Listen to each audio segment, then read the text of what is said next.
Hello there, Virgos. Welcome to your weekly reading.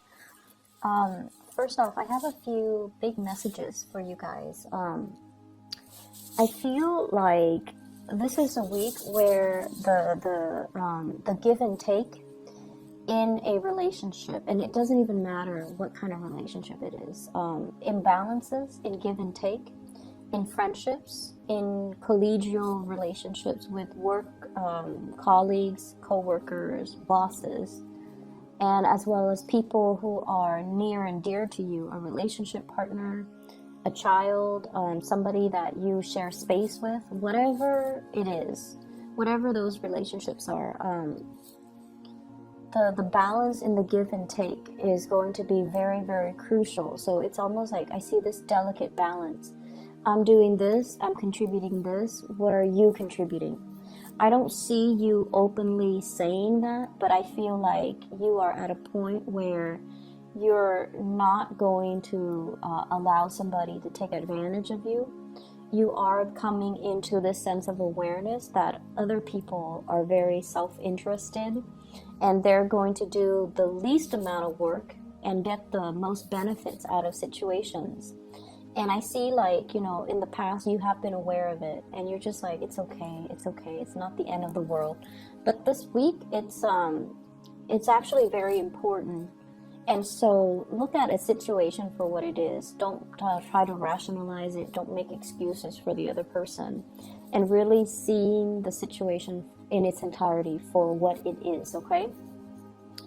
I see a person that you're dealing with, and they're very smart, okay, very shrewd, very smart, and they're kind of like they're kind of like the angel in your eyes, okay, like you have great communication with them, you get along with them, you trust them because they're very intelligent, they seem like very competent and very capable. I see for many of you this is a family member, and I see it can go one of two ways. If it's an enlightened person, so I have here an air sign, Aquarius, Gemini, and Libra. If this is an enlightened person, they're very generous, very giving, very fair, and their concept in life, like the rule of thumb that they live by, is about fairness. Okay, they want people to get what they deserve. So if someone works hard, they want that person to get promoted. If somebody is generous, they will also give their generosity. And then I also feel this person, they have the potential, it could be like another person you're dealing with, where they're not enlightened, where they are operating from more of a selfish, self-enlightened space, like more, I guess, just more self-serving. And what I'm feeling is it's all about money with them. It's all about what they can get out of you. So they can be very, very sweet. They can be, they can put on a front where they are very likable, very congenial, very cooperative, just to get something out of the interaction. And I feel like they're like this with everybody, okay? And I feel like you're starting to see it. You're starting to see that it's all a front, but they've been doing it for so long. It kind of surprised you. Like, how could you keep up the charade for so long? How could you, do this for so long and no one knows about it? So I definitely feel like somebody who is very, very self-serving. And it's all a matter of what other people can do for me. What can I get out of this? How can I, kind of like weasel my way into a situation and put on like a shiny facade and just get the most benefits out of it. So that's what I'm feeling. I also feel like in the work environment as well, be careful about taking on responsibilities. You guys have a habit of doing too much for other people, doing too much for a work situation, and then you get taken advantage of. So I feel like you're drawing clear boundaries. You are holding yourself back. We are heading into the holiday season, so a lot of work needs to be finished so that, they don't sit overnight through the long holiday season. So what I'm feeling is there's a lot of meetings, there's a lot of group work and collaboration between you and other people. And everyone is very, very self-serving. So just be careful. Everyone is out for themselves. They're trying to get the big pot, like the big piece of the pie. So if there is a bonus, if there has been, I feel like there's some financial benefits coming to you based on your hard work. So it's not going unnoticed. But I also feel on the flip side, other people that are not pulling their weight in a work situation, they're also getting a bonus. And that's not really fair. And I feel like you're coming to this sense of injustice. Like, that's not fair. They're not really doing much and they're still getting the bonus. So you might feel a little bit jaded by the decision from management about whether or not these people are owed, like compensation, whether or not they deserve a bonus. And I feel like it's really not fair. I also feel like there is some type of a recognition ceremony, like an achievement awards and things like that, where somebody is like, oh, I want to thank this person, thank that person, when in fact, when they were working, they were just very uncooperative. So I feel like definitely somebody is putting on airs, somebody is putting on a show to paint themselves in a really good light, but outside of this achievement award, outside of the ceremony, they're not like that. They're not all that great and all that nice.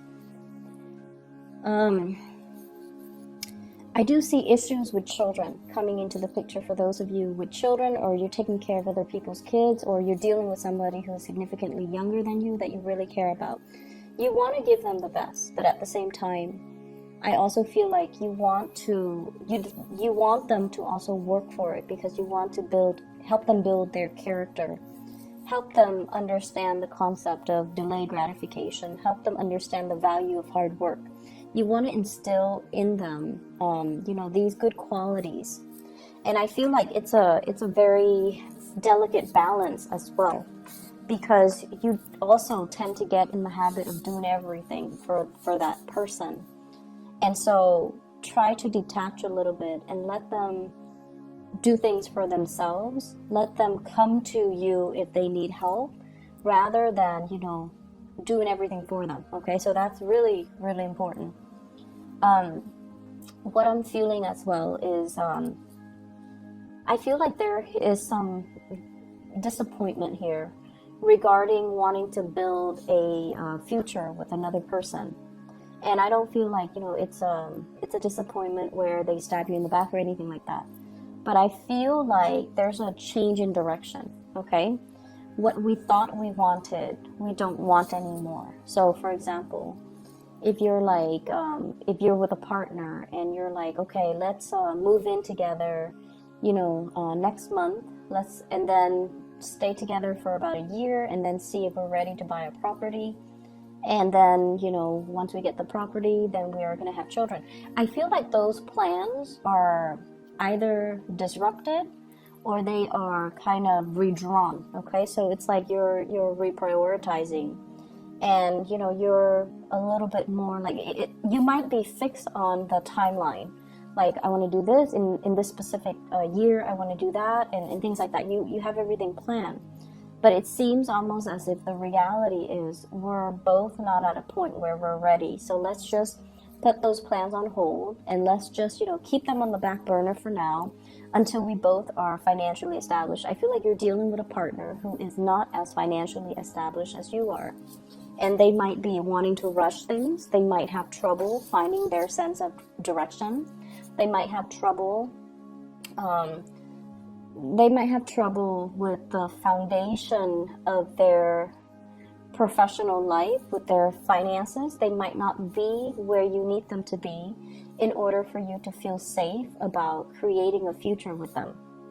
I'm also seeing one person working, and then the other person is like a stay-at-home parent.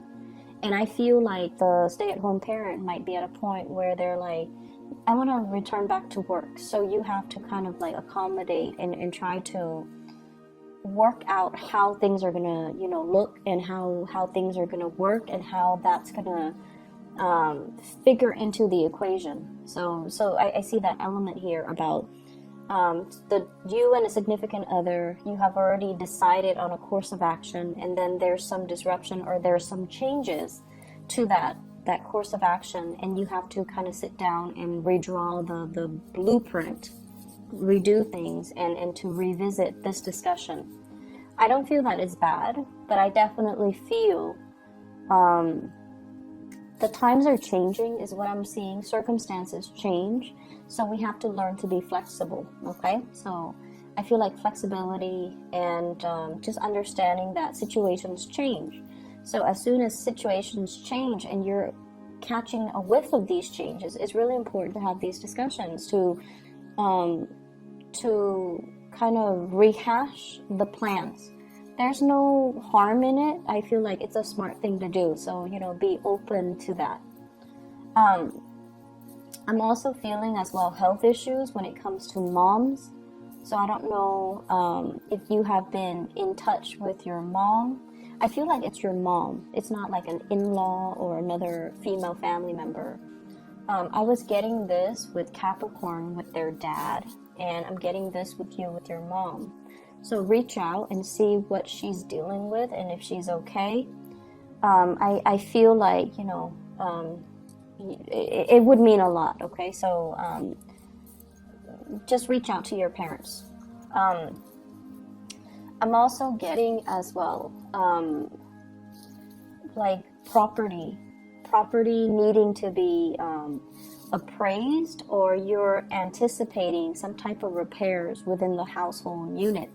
Some type of repair, some type of restructuring, possibly remodeling, making room for more people to move into the household, or fixing up property in order to sell them. So that element is coming through. It's going to work out really well. It's going to work out really well in your favor. And I also see like a big financial windfall, bonuses, commission checks, and things like that. And so financially, I feel like you're in a really, really, really good space. For those who are single, I feel like if you're dealing with an air sign, so this is an Aquarius, a Gemini, or a Libra, they're making a re-entry into your life, okay? And I feel like this is a person that you get along really well with, but for whatever reason, I feel like they might have been in your life, and then they left, and then now they're coming back in, and you're kind of wondering, where were you? Like, what were you up to? And I feel like they dealt with some emotional pain while they were away. And they're over that, so now they're making a comeback. So they're going to be very clear with you. If you ask the right questions, they're going to be clear and honest with you. And then I also feel like an earth sign, Taurus, Virgo, Capricorn. This is somebody who really loves you. Really, really, really loves you. You have a lot of love for them as well. I just feel like financially they're not where they need to be, and they're working on that. They're working on not only to build for themselves. It seems like they're looking at you and they're just like, the Virgo is really prosperous. I'm not on their level. So they might be hesitant about approaching you, asking you out on a date. If you're with this person, they're also feeling like they're not on your level. And they want more for themselves before they can give you a commitment, okay? Which is a really good energy.